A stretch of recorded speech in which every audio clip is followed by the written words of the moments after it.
네, 우리 믿음과 신앙의 핵심은 하나님 말씀과 기도일 것입니다.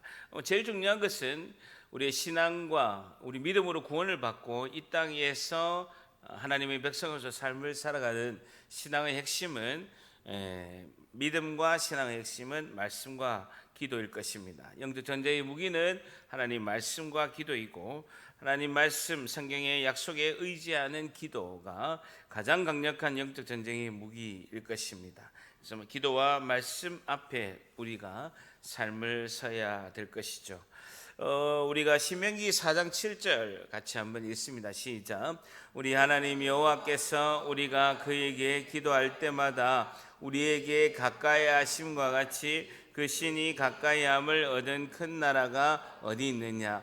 우리 하나님 여호와께서 우리가 하나님께 기도할 때마다 우리에게 하나님이 가까이 하신다라고 성경은 말씀하고 있습니다. 우리가 하나님께 기도할 때마다 우리에게 하나님이 가까이 하시고 우리 기도를 들으시고 우리의 기도를 천군 천사들이 대접 향로에 담아서 하늘에 있는 예수님께로 올라가고 예수님께서 기도 응답 받아서 그것이 또 다시 기도가 내려오는 그 은혜가 성경에 기록되어 있고 우리가 기도할 때마다 하나님께서 우리와 가까이 하십니다라고 말씀하고 있습니다. 예수님은 어떻게 하셨냐는 거죠. 예수님은 온 우주 만물을 창조하시고 천지를 창조하신 창조주이시며 온 우주 만물을 통치하시고 그분의 말씀으로 모든 것이 다 천지가 창조되고 이루어짐에도 불구하고 예수님이 이 땅에 계실 때 우리의 삶의 모범이 되셔서 마가복음 1장 35절에 보면 새벽 아직도 밝기 전에 예수께서 일어나 나가 한적한 곳으로 가사 거기에서 기도하셨다. 하루의 시작을 새벽 기도를 우리 길선주 장로님이 만든 게 아니라 예수님께서 새벽마다 아직도 밝기 전에 예수님께서 나가서 한적한 곳에 가셔서 기도를 하신 걸 볼 수, 기도할 필요가 없는 분이에요. 이분은 말씀만 선포하면 모든 것이 이루어지는 천지를 창조하신 창조주이시고 권능자이시고 전능하신 분이에요. 그럼에도 불구하고 예수님의 뜻과 성부 하나님의 뜻을 함께하기 위해서 새벽이 아직도 밝기 전에 한적한 곳에 가서 새벽 기도를 하신 것을 볼 수가 있습니다.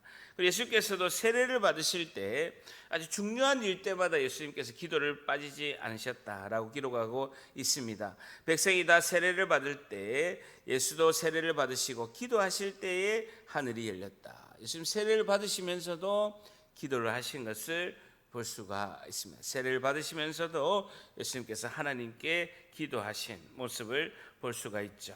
사역의 절정의 바쁜 일정 속에서도 누가복음 5장 15절 16절 같이 있습니다. 시작.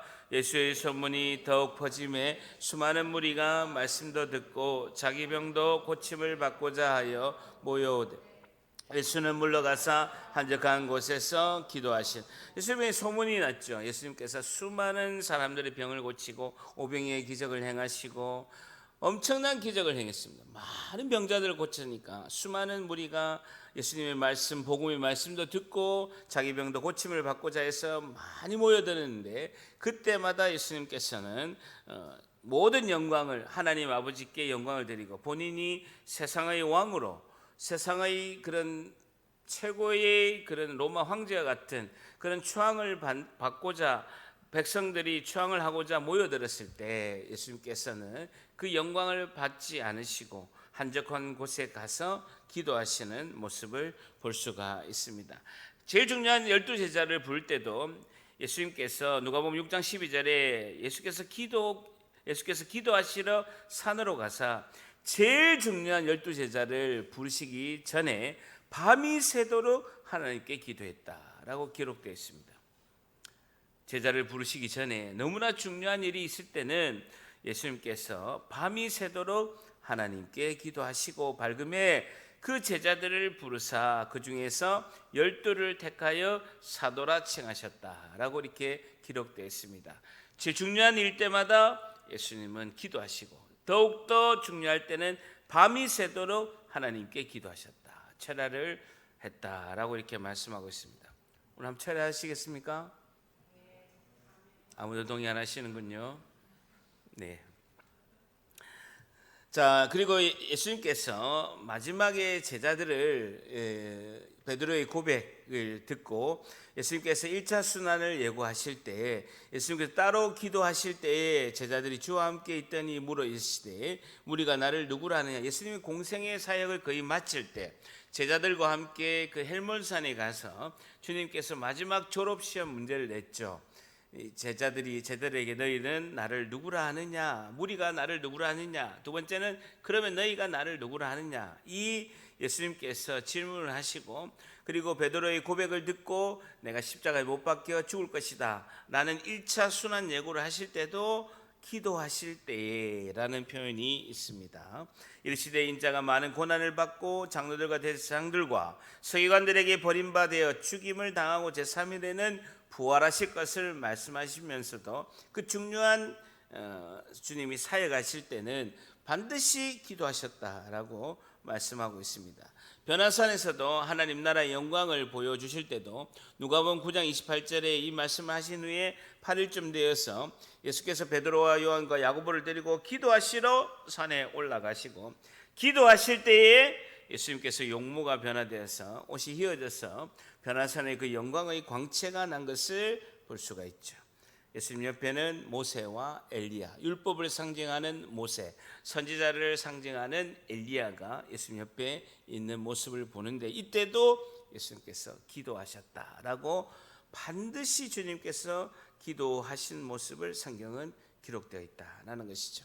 그리고 예수님께서 십자가 못 박히시기 전날 밤에, 목요일 밤에, 금요일 날 아침 9시에 십자가 못 박히시기 몇 시간 전에 목요일 밤에 누가복음 22장 44절에는 예수께서 힘쓰고 애써 더욱 간절히 기도하시니 땀이 땅에 떨어지는 핏방울 같이 되더라 라고 이렇게 말씀하고 있습니다.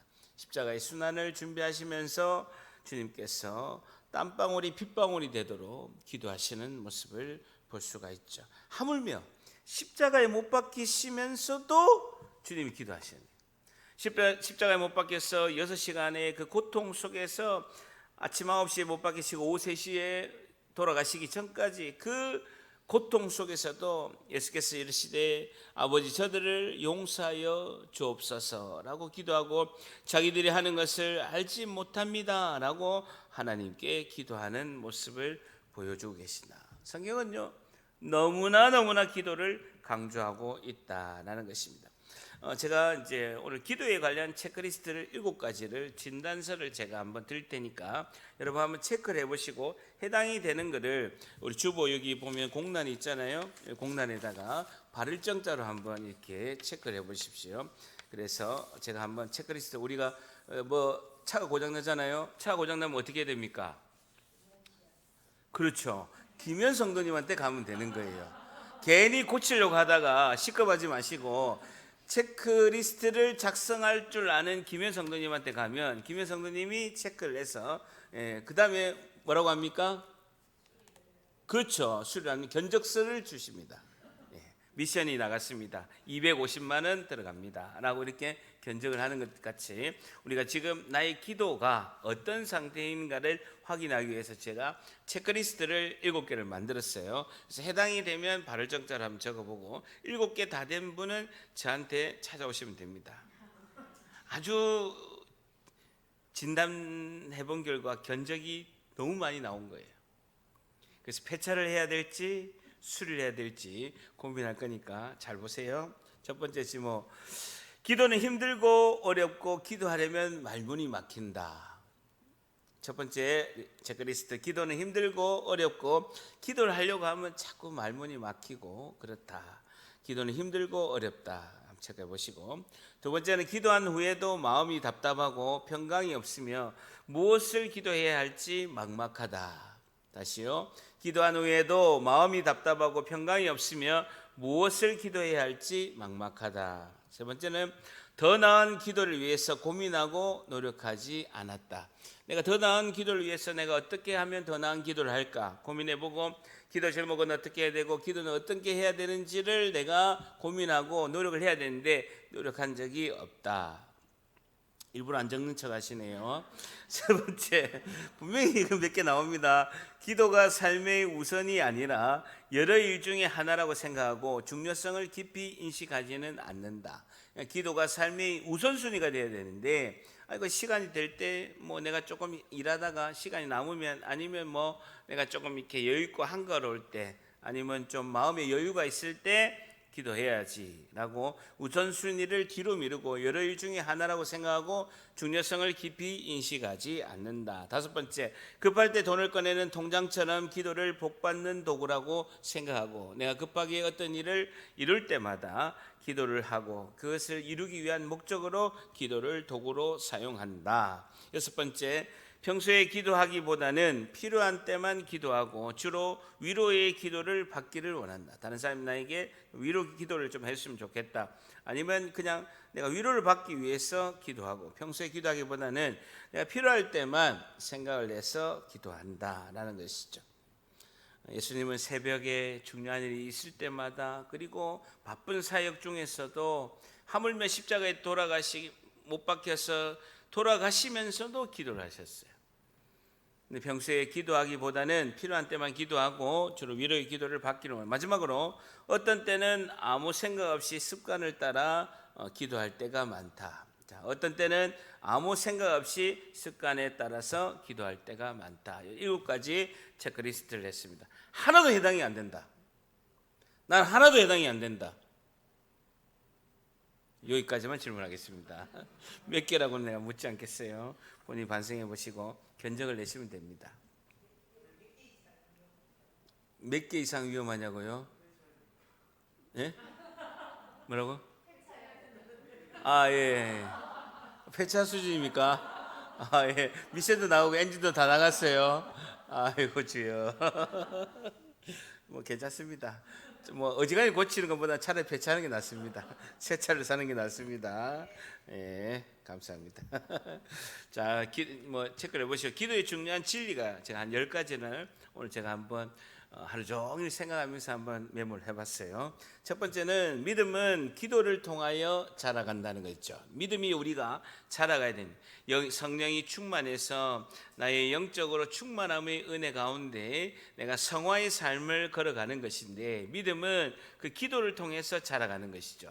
믿음의 성장의 중요한 필수 요건은 기도라는 것입니다. 그러니까 믿음과 기도, 믿음은 구원을 받는, 하나님의 그 놀라우신 십자가의 은혜로 구원을 받는 유일한 통로가 믿음이에요. 근데 믿음은 기도를 통해서 자라가고, 그 믿음이 더욱더 굳건해져야 구원의 은혜 가운데 충만히 갈 수 있는데, 그 믿음을 굳건하게 하는 제일 중요한 필수 요건이 기도라는 것이죠. 두 번째는요, 우리가 기도를 생각할 때 가장 먼저 떠올려야 할 것은 말씀이라는 거예요. 다시요, 우리가 기도를 할 때, 여러분, 기도가 어렵다고 하는데 어렵지가 않습니다. 오늘 김동수 집사님 기도가 모범이고 표준이에요. 이번 주 주일 말씀을 생각하면서 기도하는 거예요. 제가 1, 2, 3이라고 이렇게 기도 이렇게 설교할 때 정리를 하지 않습니까? 그럼 기도를 할 때 가장 먼저 떠오르는 것은, 하나님, 이번 주에 형통회, 교회가 우리가 지금 형통회 때이고 우리 가정도 형통회 때인데, 이때 하나님께서 존귀하게 쓰이고 다음에 그 고통의 때에 우리가 그 잘 준비할 수 있도록 은혜를 주시고, 하나님, 청지기로서 공동체에서 우리 가정에서 우리 가정이 내가 청지기로서의 우리 교회에 쓰임 받을 수 있도록 하나님 은혜를 베풀어 주시고, 그 청지기의 삶을 살아갈 수 있도록 순종의 은혜를 베풀어 달라라고 이야기하시고, 고통의 때에 하나님께서 우리 가정과 나에게 약속하신 그 말씀이 생각나게 하시고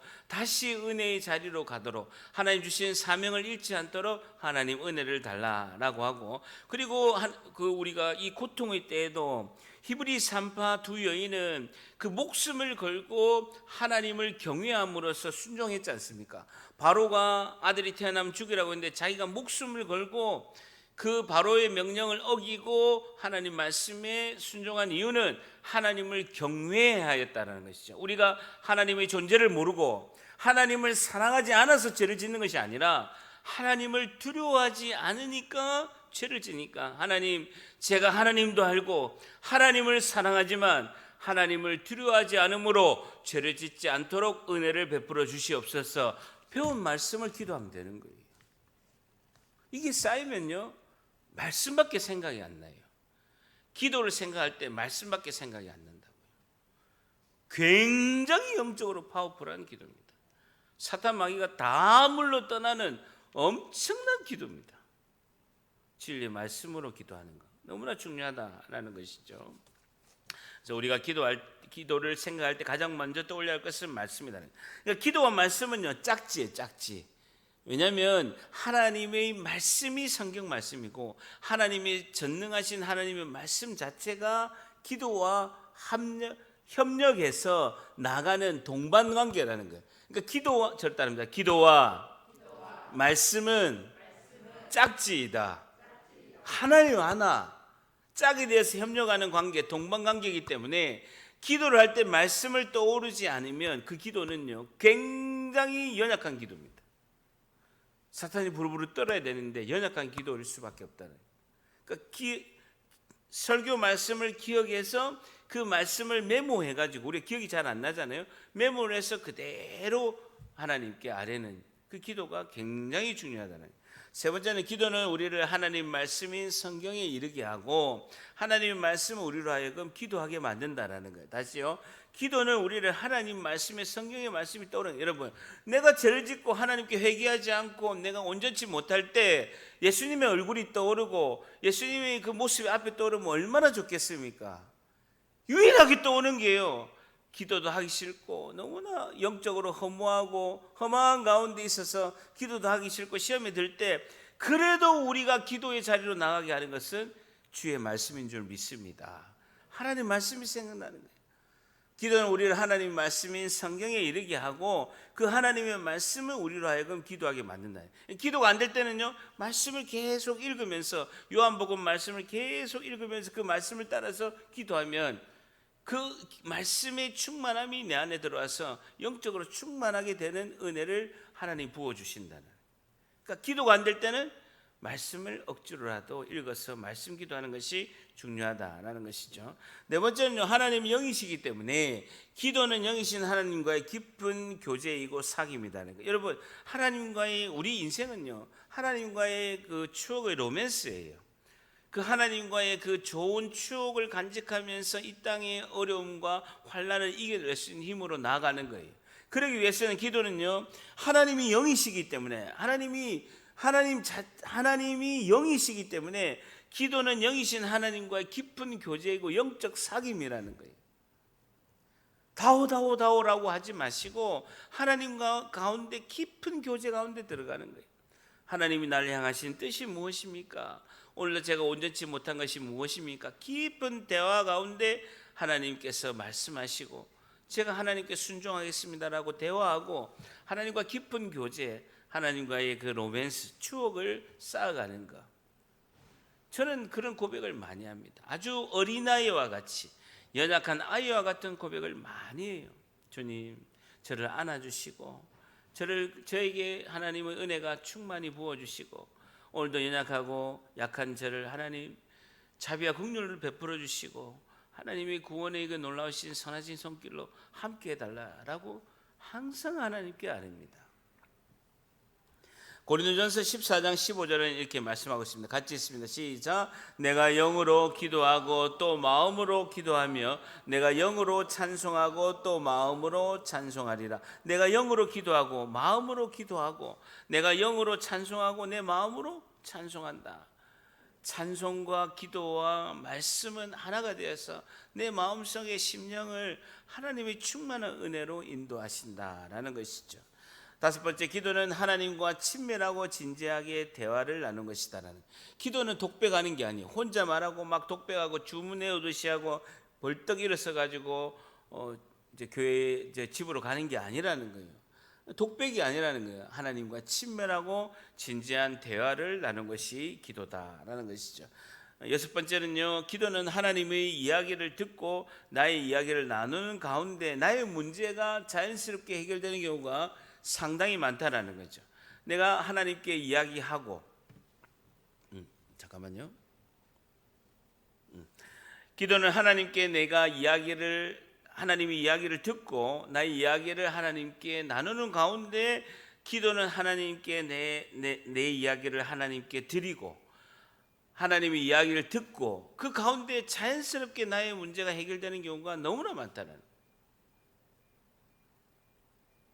내가 하나님 이야기를 듣고 하나님 말씀하여 주시옵소서. 하나님 내가 지금 이런 상황입니다.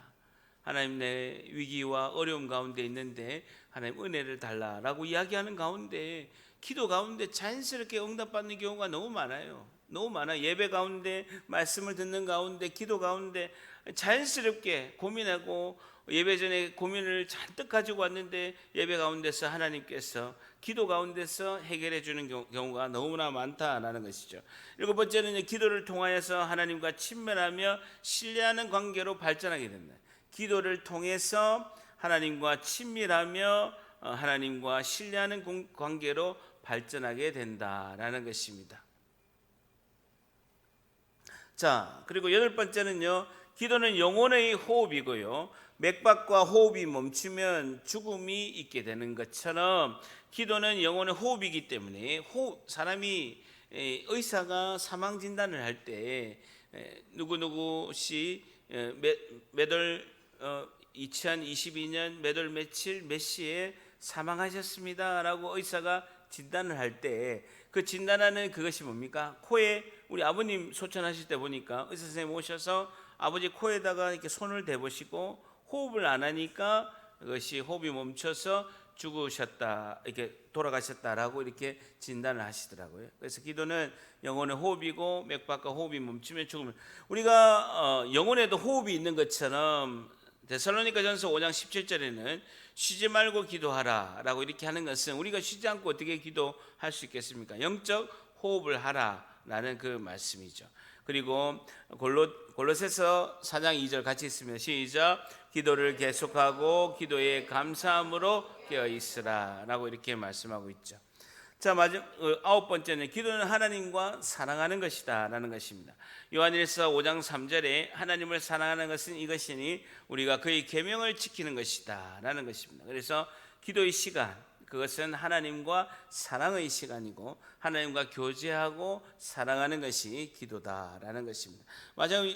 그리고 주님과 대화하고 하나님 말씀에 순종하고 지키는 것이 하나님 사랑이다. 마지막에 기도는요, 회개와 용서와 깨끗하게 하시는 은혜로 하나님께서 인도하신다라는 거예요. 우리를 기도해야 하나님께 회개하는 마음도 생기고 하나님의 그 용서도 진정하게 내가 하나님의 용서를 깨닫게 하고 그리고 나를 하나님의 예수 그리스도의 보혈의 피로 정결케 하고 깨끗게 하는 은혜 가운데 인도하시는 것이 기도다라는 것입니다. 굉장히 중요한, 기도가 그렇게 중요합니다. 기도가 너무나 중요하고 기도와 말씀은 신앙의 전부라고 해도 과언이 아닐 정도로 너무나 중요한 두 가지 인생의 우리의 신앙의 믿음의 삶을 살아가는 두 가지 큰 중요한 바퀴라고 할 수가 있는 것이죠. 여러분, 기도하다라는 뜻이 원어의 뜻이 프로시코마이라는 뜻입니다. 절 따릅니다. 프로시코마이. 기도라는 단어가 헬라어로 프로시코마이라는 단어인데요. 이 프로시코마이는 두 단어가 합쳐 있습니다. 프로스라는 단어, 향하여라는 단어와 유코마이, 원하다라는 뜻이 합쳐서 프로시코마이, 이게 기도라는 뜻이죠. 프로시코마이, 프로스, 향하여, 유코마이, 원한다라는, 무엇을 향해서 내가 원한다라는 뜻이죠. 뭘 향하여 원한다, 이런 뜻이 기도, 프로시코마이라는 뜻이죠. 유코마이, 원하다, 프로스, 향하여라는 뜻이 기도라는 뜻인데 뭘 원하냐는 것이죠. 뭘 향하여 원하는 것입니까? 나를 향하여 내 생각, 내 삶의 환경, 문제만을 해결하기를 원하는 것인지, 그것이 기도인지, 아니면 누구를 향하여 원한다는 거예요. 누구를 향하여 원하는 겁니까? 하나님을 향하여 원하는 거예요. 하나님 뜻을 향하여 원하는 것이 기도라는 거예요. 이 기도의 주체는요, 우리가 아니라 하나님이에요. 하나님의 뜻을 향하여 원하는 거예요. 하나님의 뜻을 향하여 원하는 걸 기도해야 돼요. 다시 나를 향하여 내가 주인이어서 내 삶의 환경과 내 문제만을 해결하기 위해서 원하는 것이 기도가 아니라는 거예요. 프로시코마이라는 뜻은 무엇을 향하여 원한다는데 뭘 향하냐는 거예요. 목표가 있고 목적이 있고 방향이 있는 거예요. 그 목표와 목적과 방향은 하나님이시라는 거예요. 하나님 뜻을 향하여 원하고 있는 것이 있어야 된다는 거예요. 물론 내 문제, 내 지금 현재 직면한 것을 위해서 기도해야 됩니다. 그러나 분명한 것은 우리가 목적과 방향과 대상이 있다라는 거예요. 그 하나님 뜻을 향하여 원해야 된다. 이걸 놓치면 안 된다는 거예요. 반드시 하나님 뜻을 향하여 원하는 기도를 해야 된다라는 것이죠. 누구에게나 인생의 문제는 있습니다. 삶의 문제만 보고 있는 사람이 있고, 하나님이 그 문제 가운데, 어려움 가운데, 고난 가운데, 고통 가운데도 하나님의 뜻을 보는 사람이 있다는 거예요. 하나님 뜻을 보는 사람이 있다. 그 사람을 주님이 찾고 그 사람을 하나님께서 들어서 쓰신다라는 거예요. 삶의 문제 가운데 매몰돼서 땅만 보고 고개만 숙이고 나가는 사람이 있지만, 그 중에도 하늘을 바라보고 하나님 뜻을 바라보면서 하나님 뜻을 보는 사람이 있다라는 거예요. 그 사람 하나님이 쓰신다라는 것이죠. 기도는 자신의 환경 문제 해결보다는 하나님을 향하고 원하는 것이다. 결론적으로 환경보다 더 크신, 문제보다 더 크신 하나님을 발견하는 것이 기도고, 하나님 뜻을 보고 그 하나님 뜻이 맞습니다라고 고백하는 것이 프로시코마이 기도의 의미다라는 것입니다. 자, 그렇다면요, 자신의 문제, 어려움을 우리가 모두가 알고 있다라고 생각하느냐는 거죠. 우리는 내 문제, 내 어려움을 내가 잘 알고 있다라고 착각한다라는 거예요. 다시요, 여러분은 내 문제, 내 어려움을 잘 알고 있다라고 생각하고 계십니까? 나는 내 문제를 잘 알고 있어. 나는 나를 너무나 잘 알고 있어. 전부 다 만부당한 이야기예요. 가장 나를 모르는 사람이 납니다. 나를 내가 모른다고요. 내가 나를 안다면 왜 고민하고 그 문제 해결에서 내가 해답을 못 찾고 왜 이렇게 방황하겠습니까? 내가 나를 너무나 모른다는 것입니다. 내 눈앞에 닥친 문제만 기도할 뿐이지 무엇이 필요한지 존재가 모르는 것이 나라는 거예요. 그리고 오늘 로마서 8장 26절에서 27절 말씀입니다. 로마서 8장 26절 27절에 보면 이와 같이 성령도 우리 연약함을 도우시나니라는 거예요. 성령은 최종적으로 구원의 완성까지 성도를 진리 가운데로 인도하시고 도와주시는 분은 누구라고요? 성령 하나님입니다. 성령도 우리 연약함을 도우시는데 뭘 도우시느냐? 최종적으로 구원의 완성까지 성령님이 도우시는데 어떻게 도우시느냐? 진리 가운데 인도하신다. 진리가 뭐예요? 하나님 말씀으로 인도하신다. 제가 늘 기도할 때 성부 하나님의 우리를 만세전에 창세전에 선택하심과 아들 예수 그리스도의 십자가의 구원의 은혜와 성령 하나님이 인치시고 진리의 말씀 가운데 인도해 주심에 감사를 드립니다. 성부 성자 성령 하나님의 놀라우신 은혜가 우리 가운데 구원의 길로 인도하시나요? 특별히 성령 하나님은 최종적 구원의 완성까지 성도를 진리 가운데 인도하시고 도와주신다는 거예요. 우리는 마땅히 기도할 바를 안다 모른다? 모른다는 거예요. 우리는 성도는 기도함에 있어서 자신의 죄인됨을 자각하고 겸손한 마음으로 나갈 능력이 없는 거예요. 로마서 8장 26절에는 우리는 마땅히 기도할 바를 알지 못한다고 말씀하고 있어요. 성도는 기도함에 있어서 자신의 죄인됨을 자각하고 겸손한 마음으로 나아갈 능력이 우리 안에 없다라는 거예요. 성령이 하셔야 된다는 거예요. 성령이 하셔야 된다. 성도는 마땅히 기도할 바를 우리가 알지 못해. 우리가 뭘 문제가 있어서 기도해야 되는 건지, 하나님을 향하여 프로시코마이, 하나님을 향하여 하나님이 원하신 걸 기도해야 되는데 우리가 안다 모른다? 모른다. 우리는 우리 문제도 모르고요, 무엇을 기도할지도 우리는 모르는 존재라는 거예요. 성경 분명히 그렇게 말씀하고 있어요. 우리가 마땅히 기도할 바를 알지 못하는 존재가 우리의 현실이라는 것입니다. 그래서 26절에 하반절에 보면 오직 성령이 말할 수 없는 탄식으로 성령이 우리 안에서 우리를 위해 친히 간구 기도하신다라는 거예요. 성령이 말할 수 없는 탄식으로 우리를 위해서 친히 우리 안에서 간구 기도하신다라고 말씀하고 있습니다. 성령께서 연약한 성도를 위해서 하나님께 기도하고 성령이 일하고 계신다는 거예요. 성령이 연약한 성도를 위하여 하나님께 기도하고 일하고 계신다라는 것입니다. 27절에 보면요, 기도는 그래서 성도 안에서 행하신 성령의 사역이라, 성도 안에 계신 성령의 사역이 기도라는 거예요. 제일 중요한 사역이요, 성령이 우리 안에서 기도 사역이라. 굉장히 중요한 사역이 성령께서 우리 안에서 행하시는 사역이시다는. 그러면서 27절에 마음을 살피신 이가, 그분이 누굽니까? 하나님이죠. 성부 하나님. 마음을 살피신 이가, 성부 하나님이 성령의 생각을 아신다라는. 그래서 이는 성령이 하나님 뜻대로 성도를 위하여 간구하십니다라는 거예요. 그러니까 기도의 사역은 성부 하나님이 모든 뜻을 가지고 계시고 그 성부 하나님의 뜻을 성령이 아시는 거예요. 그 성령이 하나님 뜻대로 성도를 위해서 기도하신다는. 그러니까 기도는 성부 하나님과 성령 하나님의 사역이시다. 핵심이 뭐다? 성령이 하시는 사역이고 성부 하나님의 뜻을 마음을 살피시는 성부 하나님께서 성령의 생각을 아셔서 그 성령이 성부 하나님 뜻대로 성도를 위해서 간구하신다. 결국은 성자 예수 그리스도의 십자가의 구원의 은혜의 길로 인도하시기 위함이다 라는 것이죠. 결론은요, 나는 하나님 뜻도 모르고 나는 하나님의 나의 필요를 위해서 기도하기 때문에 나의 필요만 위해서 기도하기 때문에 성령께서 친히 기도하신다. 하나님의 뜻도 모르고 나의 문제도 잘 모르기 때문에 나의 필요만 위해서 기도하기 때문에 성령께서 친히 내 안에서 기도하신다. 이것이 결론이죠.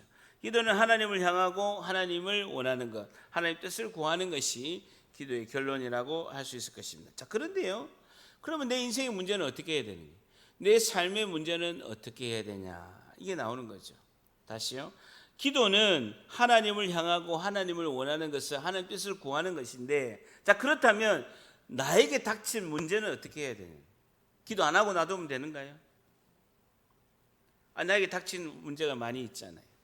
현재 가정에, 직장에, 또 우리 자녀들의 나에게 많은 문제들이 있다라는 거예요. 기도를 해야 되는데 기도는 하나님을 향하고 하나님을 원하는 것을 구한다고 한다면 나에게 닥친 문제는 어떻게 해야 되냐? 내 삶의 문제는 어떻게 해야 되냐는 것이 사도행전에 보면 바울과 실라의 이야기에서 해답을 찾을 수 있다라는 것이죠. 잘 보세요. 사도행전 16장 24절에서 보게 되면 사도 바울은 신약 성경을 13권을 기록하고 이방인의 전도 사역을 위해서 하나님께서 특별히 사도로 불른 거예요. 성령이 충만한 사도 바울이 특히 아시아에서 사역을 하려고 했는데 성령이 그렇게 못하게 말리시는 거예요. 유럽으로 가라는 거예요. 유럽으로. 특히 그 소아시아 지역에서 사역을 하려고 에베소에서 복음을 전하려고 사역을 하려고 하는데 아시아 지역에서 사역을 못하게끔 하고 유럽으로 넘어가라는 거예요. 마게도니아 유럽으로 넘어가서 빌립보로 가라고 성령이 인도하시는 거예요. 그 빌립보 갔는데 자신은 아시아에서 전도 사역을 하려고 했는데 성령이 못하게 해서 빌립보로 넘어가라고 해서 드로아에서 배를 타고 빌립보로 넘어가서 자주장사 루디아 집에서 교회를 개척을 했습니다. 근데 열매가 맺히기 시작하는데 귀신 들린 사람을 귀신을 쫓아내고 나서 감옥에 갇혀버린 거예요. 신라하고 감옥에 갇혔는데요, 이러한 명령을 그들은 깊은 옥에 가두고 발에 차고를 찬 거예요. 발에 쇠사슬을 타서 두리에다가 묶고 팔에 다 쇠사슬을 찬 거예요. 먹지도 못하고 똥도 못 싸는 거예요. 감옥에 갇혀버린 거예요. 주님이 하라는 대로 시킨 대로 했는데 감옥에 갇혀버린 겁니다. 자, 그래서 25절에 보면 한밤중에 바울과 실라가 기도하고 하나님을 찬송하는데 죄수들이 들은 거예요. 이런 와중에도 바울과 실라가 기도한 거예요. 하나님을 찬송한 겁니다. 근데 그 착고에 차고 쇠사슬에 묶여 있는데도 불구하고 바울과 실라가 기도하고 하나님을 찬송하는데 죄수들이 들은 거예요.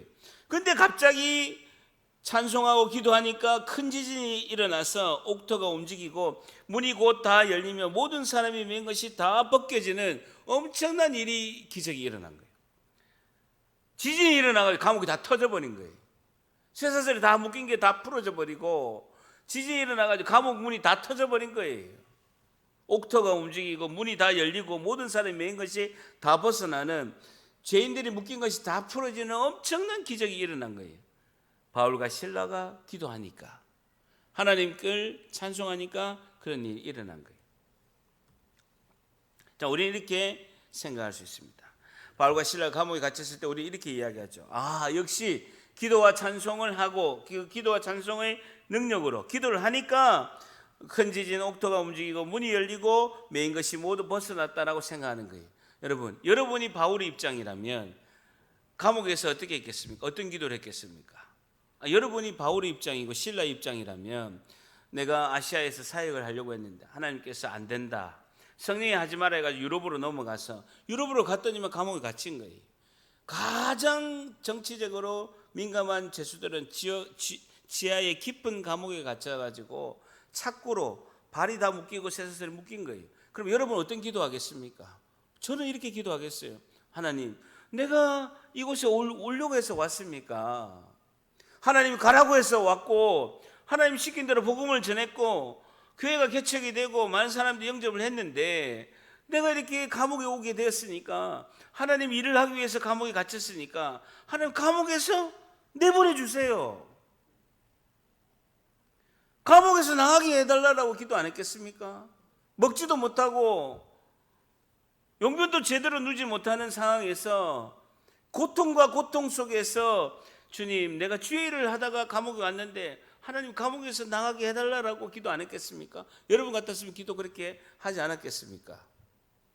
바울도 그렇게 기도했을까요? 설교는 듣고 계십니까? 바울도 그렇게 기도했을까요? 바울은 그렇게 기도를 하지 않았다는 거죠. 자신의 문제, 제일 큰 문제인 감옥에서 나가게 해달라고 기도를 안 했다라는 거예요.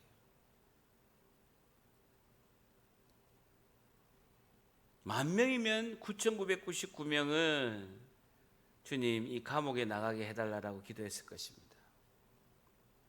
나의 문제를 두고. 근데 바울은 그렇게 기도하지 않았다라는 거예요. 그 증거가 뭐냐? 우리는 간절하게 기도하고 찬송을 열심히 하면 모든 문제가 해결될 것이라고 우리는 생각할 것입니다. 근데 그렇게 하지 않았다는 거예요. 이 상황에서 진정한 기도와 찬양이 나오질 않았다라는 것입니다. 자, 그러면 16장 27절 같이 읽습니다. 시작. 간수가 자다가 깨어 옥문들이 열린 것을 보고 죄수들이 도망한 줄을 생각하고 칼을 빼서 자게 하라. 보세요. 감옥에 있으면서 하나님, 내 감옥에서 내가 나가게 해달라고 바울이 기도했을 때 감옥문이 다 터지고 쇠사슬이 다 풀어지고 착고가 다 풀어진다고 한다면 기도 응답 받았네 하고 감옥에서 나갔을 거예요. 그리고 간수도 당연히 감옥문이 다 터지고 착고가 풀어지고 쇠사슬이 풀어지니까 옥문이 열린 것을 보고 죄수들이 다 도망간 줄 알고, 이제는 내가 모든 것을 다 내가 책임져야 되고, 이 죄수들이 다 감옥에서 나갔으니까 내가 로마의 군사들에 의해서 죽음을 당하겠다라는 두려움 속에서 자살하려고 한 거예요. 근데 바울은요, 감옥문이 다 터지고 착고가 터지고 쇠사슬이 풀렸는데 안 나간 거예요. 왜? 감옥에서 나가게 해달라고 기도한 적이 없으니까. 기도한 적이 없다라고요. 기도를 해서 응답받았으면 감옥에서 나갔을 건데 그렇게 기도한 적이 없다라는 거예요. 하나님을 향하고 하나님 뜻을 구하는 기도를 했기 때문에 하나님께서 감옥에서 나가라고 신호를 안 보냈기 때문에 감옥에 그대로 있는 거예요. 16장 28절 같이 읽습니다. 시작. 바울이 크게 소리질러 이르되 내 몸을 상하지 말라. 우리가 다 나가지 않았다는 거예요. 감옥에서 나가게 해달라고 기도한 적이 없기 때문에 감옥문이 터지고 쇠사슬 풀려도 나가지 않는 거예요. 우리가 다 여기 있노라, 자살하지 말라는 것입니다. 그 이유는요, 기도가 진정으로 하나님께 향하게 되자 감옥문이 열렸을지라도 도망하지 않은 거죠. 만약 문제 해결을 하려고 기도를 했다면 바울은 도망을 갔을 것입니다. 그런데 그렇게 하지 않았다는 거예요. 바울이 감옥에서 하나님의 뜻이 있는 거예요. 감옥에서 하나님이 바울을 통해서 하실 일이 있는 거예요. 그걸 보세요. 16장 29절에 간수가 등불을 달라고 하여 뛰어들어가 무서워 떨며 바울과 실라 앞에 엎드리고 그들을 데리고 나가 이르되 선생들이여 내가 어떻게 하여야 구원을 받을 수 있을 겁니까? 라고 물어보는 거예요. 선생들이여, 감옥에서 당연히 도망가려고 했을 것인데 가지 않은 걸 보니까 자신들이 이야기하는 것입니다. 죄수가 된 바울에게 선생들이여 내가 어떻게 하여야 구원을 받으리까? 라고 이야기하니까 그 유명한 바울이 이렇게 이야기합니다. 11절 31절 같이 읽습니다. 시작. 이르되 주 예수를 믿으라. 그리하면 너와 내 집이 구원을 받으리라. 주 예수를 믿으라. 그리하면 너와 내 집이 구원을 받으리라 라고 하는 거예요. 간수가 가족들 다 데리고 오는 거예요. 다 데리고 오는 걸 볼 수가 있습니다. 주의 말씀을 그 사람과 그 집에 있는 모든 사람에게 전하게 되었습니다. 그래서 온 가족들이 그 밤 그 시간에 당장 그들을 데려다가 그 맞은 자리를 씻어주고 자기와 그 온 가족이 다 그 자리에서 바울에게 세례를 받습니다.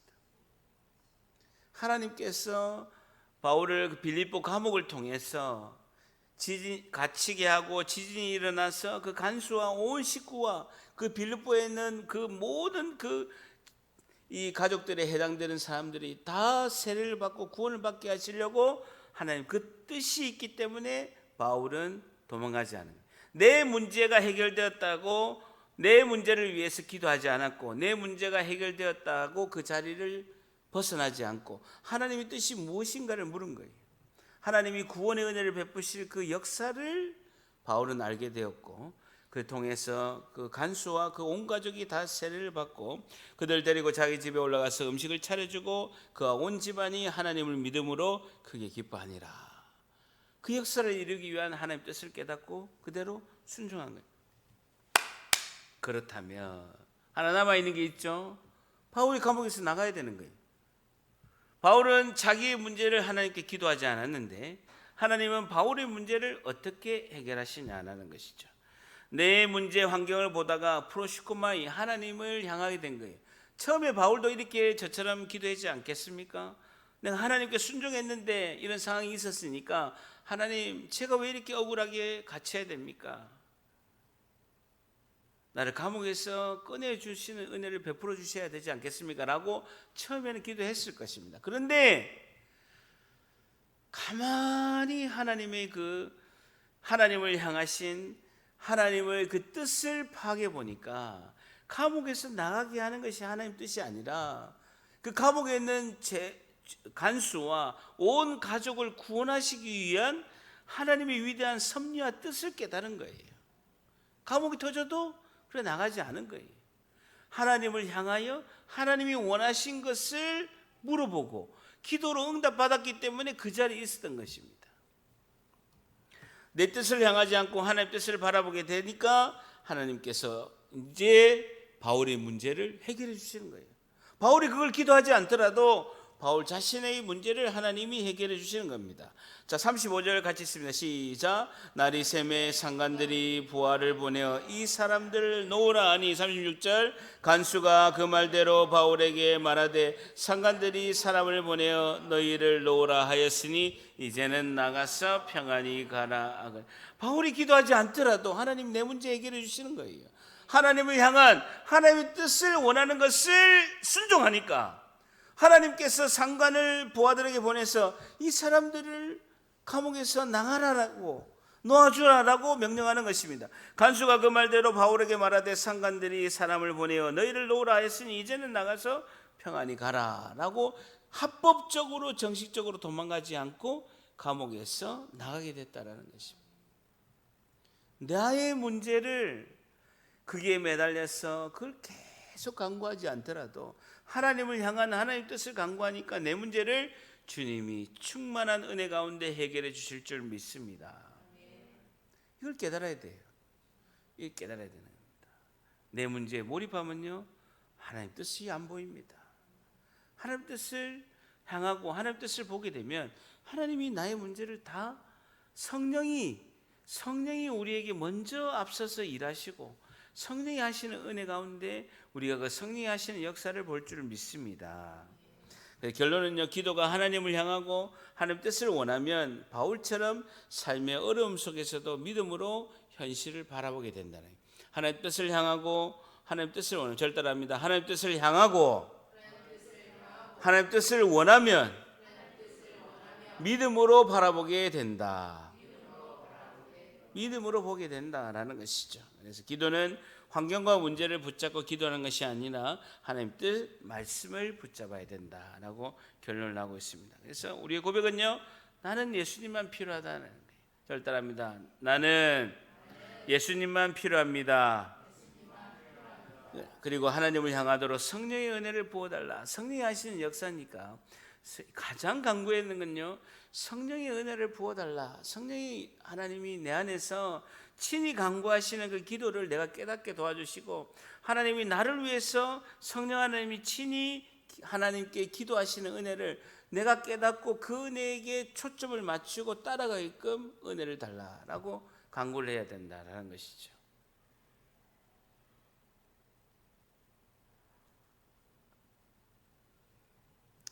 인생이 허무함을 느낄 때 착각이 하나가 든다라고 합니다. 인생이 허무함이 몰려올 때 물건이 자꾸 없다라고 생각을 한대요. 인생이 허무함이 몰려올 때 그 안에 성령의 충만한 은혜로 채워주지 못하고 내가 인생의 허무함 가운데 늘 있게 되면 하나님의 자리의 공간에는요, 하나님만 채워주실 수 있는 그 하나님의 공간이 우리 안에 있어요. 우리 마음 안에는 하나님이 그 충만한 은혜 가운데 하나님의 자리가 따로 있는 거예요. 근데 그 자리가 성령의 충만한 은혜로 하나님이 그 자리를 차지하고 있으면 내가 충만한 은혜 가운데 성령의 인도하심을 따라 진리의 말씀을 따라 삶을 살아가게 돼 있는데, 그 안에 하나님의 충만함이 없고 성령의 충만함이 없으면 인생이 허무한 공허함 가운데 날마다 있는 거예요. 뻥 뚫려 있는 거예요. 허무함 가운데 있는 거예요. 그러면 첫 번째 나타나는 증상이요, 물건이 자꾸 없다라고 생각하는 거예요. 물건이 없다. 자꾸 뭘 사는 거예요. 나는 옷이 없어. 나는 신발이 없어. 나는 가방이 없어. 계속 명품백을 산다는 거예요. 공허함 가운데 있을 때 그렇게 한다는 거예요. 우리가 이 땅의 삶을 살아갈 때, 이 험한 인생의 파도를 헤치면서 살아갈 때 제일 피해야 되는 건요, 내 안에 하나님 자리에 성령의 충만한 은혜로 부어주는 은혜를 우리가 다 경험해야 될 줄 믿습니다. 성령의 충만한 은혜를 받아야 되는 거예요. 뭔가 고장이 날 때 우리 안에 고칠 수 있는 능력이 없어요. 하나님이 고쳐주셔야 된다라는 것이죠. 로마서 8장 38절에 이렇게 말씀하고 있습니다. 내가 확신하노니 사망이나 생명이나 천사들이나 권세자들이나 현재일이나 장래일이나 능력이나 높음이나 기쁨이나 다른 어떤 피조물이라도 우리를 주 예수 그리스도 안에 있는 하나님의 사랑에서 끊을 수 없으리라 라는 거예요. 내 영이 예수를 구주로 영접하여 생명의 영으로 바뀌었을 때, 확신하노니 사망이나 생명이나 천사들이나 권세자들이나 현재일이나 장래일이나 능력이나 높음이나 기쁨이나 다른 어떤 피조물이라도 우리를 우리 주 그리스도 예수 안에 있는 하나님의 사랑에서 끊을 수 없다라는, 붙들리는 삶, 성령이 우리를 인도하시는 삶, 믿음과 하나님 말씀에 순종하며 나아가는 삶, 그걸 위해서는요, 필수 조건으로 기도가 필요하다라는 것이죠. 그래서 우리의 마지막 고백은요, 고린도전서 15장 10절이라는 것입니다. 다 같이 읽습니다. 시작. 그러나 내가 나 된 것은 하나님의 은혜로 된 것이니 내게 주신 그의 은혜가 헛되지 아니하여 내가 모든 사도보다 더 많이 수고했으나 내가 한 것이 아니요 오직 나와 함께 하신 하나님의 은혜로라. 절단합니다. 내가 한 것이 아니요, 내가 한 것이 아니요 오직 나와 함께 하신, 오직 나와 함께 하신 하나님의 은혜로라.